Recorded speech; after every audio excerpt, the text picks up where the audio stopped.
Now that the finale of Ted Lasso has aired, it's time to reflect on the show's last season and the series as a whole. Unfortunately, I think the third and final season was the weakest of the three, with season 1 being clearly the best and season 2 being somewhere in between the first and the third in terms of its quality. However, I think there are probably hundreds of other YouTube videos making that same exact point, so I'd like to go in a little bit of a different direction for this video. I'm going to talk about everything I didn't like in the third season, but why I still actually ended up enjoying it. So with that being said, this is your spoiler warning. I'm going to go into season 3 spoilers, so if you have not seen it, go and watch it, pause this video, and then come back when you're finished. By far my biggest issue with season 3 is how gosh darn messy it is. Seriously, there are like a million things going on at the same time, and they have to balance all of these story threads going on at once. You have Ted trying to reconnect with his son, Ted thinking of new tactics to stop Richmond's losing streak, Ted being worried about his ex-wife's relationship with their couple's therapist. Very unprofessional, by the way. I don't know how they got away with that. That would be a red flag in a relationship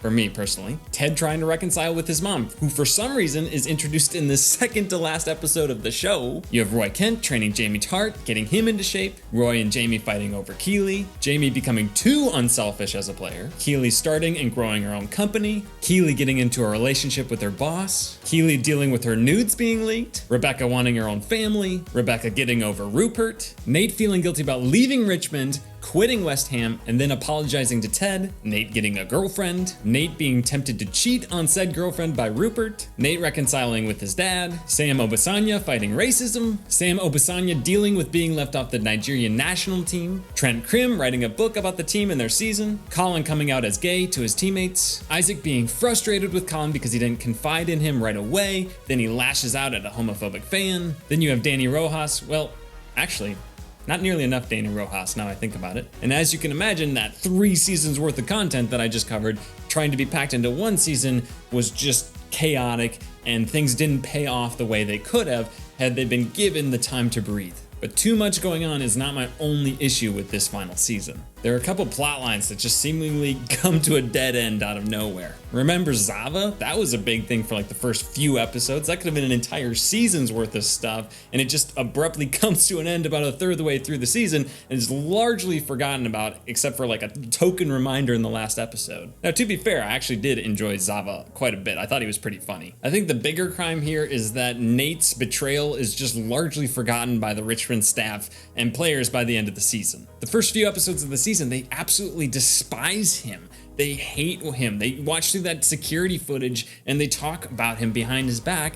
Then for some reason off camera, a switch is flipped and then they welcome him back with open arms, and it's sunshine, butterflies, and rainbows, and I feel like it wasn't earned through the writing. Now, I like Nate's character, so I'm glad he came back to the good side and redeemed himself, but the way it went about that happening in the show didn't really seem satisfying to me as a viewer. We watched a whole season of him descending into the villain that he became, but then he just never actually becomes a real villain for very long, and there's no payoff to that redemption that he has. Speaking of Nate, I thought it was very strange that he quits his job at West Ham literally in between episodes. Ted does this as well when he tells Rebecca that he's leaving AFC Richmond at the end of the season, but I can understand that artistic choice because they actually set up the scene and set up the conversation where you can fill in the blanks in your mind, whereas with Nate, it literally just happens between episodes unannounced. You have no idea it's going to happen. When I started watching that episode, I literally had thought that I skipped one, had to go back into the menu and realized no, I didn't. They just made this really weird choice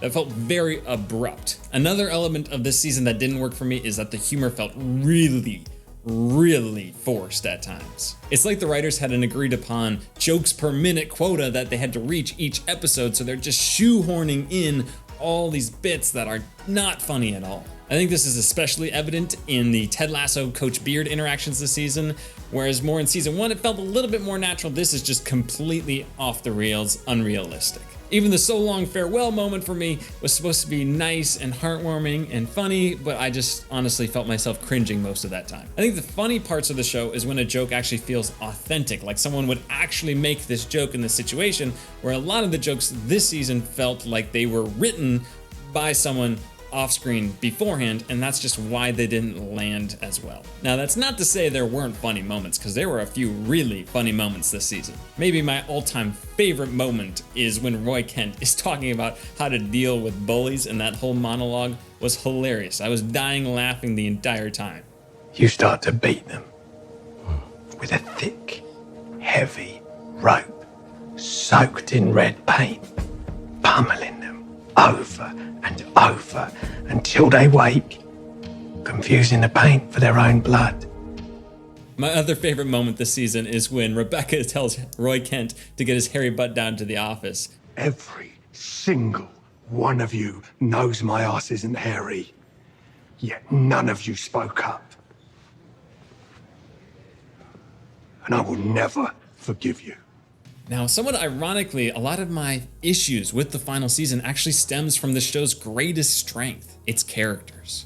Ted, Roy, Jamie, Keely, Rebecca, Coach Beard, Nate, Higgins, everybody in between, Danny Rojas, Sam Obisanya, they're all so likable, fun to watch, fun to root for, that it makes the show just really enjoyable. So even during the bad episodes, when the jokes aren't landing, I still want to watch these characters and I want them to do well because I care about them. And the writers clearly love the characters just as much as we do, which is why they tried to give every single one of them this huge arc in the final season, and that's why it felt so overcrowded. It's a shame they didn't actually expand the show a couple more seasons to give these characters the arcs they deserved so that the quality of the writing could match the quality of the characters themselves. So in the end, Ted Lasso might not be the best show I've ever seen, or even one of the best shows I've ever seen, but it is one of the most wholesome, heartwarming, and enjoyable shows that I've ever watched. And even though I would say season 3 was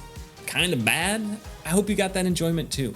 AFC Richmond and the Greyhounds will always have a special place in my heart. Let me know what you thought about Ted Lasso's final season and the show as a whole down in the comments below. If you like this video, give it a like, subscribe, and also check out the podcast that I do with my good friend Holden, where we review new movies, new TV shows, new games every single week. And on that note, have a good one.